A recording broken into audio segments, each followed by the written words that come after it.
Yeah.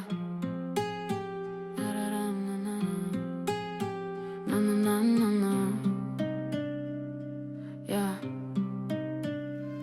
Göz yaşımı salır bu qaranlıq yolda, yarımçı xəyalla qalıb göz yaşlarda. Sən getdin gecədə qara don geyindi, sözlərin kül olub qəlbimə iz qoydu.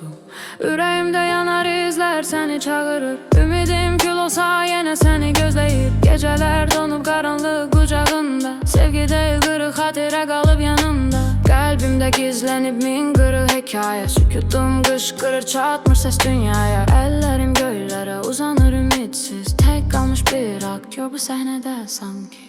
Qəlbimin dərinindən səslər səni çağırır, yaralı xatirəm yenə səni gözləyir. Gecələr donub qaranlıq qucağında, sevgi deyil qırıq xatirə qalıb yanımda. Xatirə kölgəsi keçir yenə izimdən, ürəyim yorulub susmaqdan, gizlicə yanmaqdan.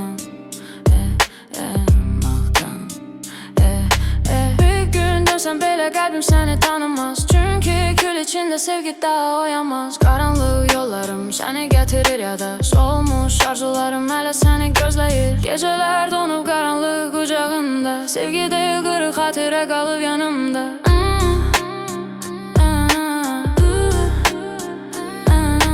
Mən səni sevdim, sən isə sükut oldun. Sönmüş ümidimlə kölgənə sarıldım. Sönmüş ümidlərim danışır bu axşam. Sevgi deyil yarım qalan xatirə yalnız.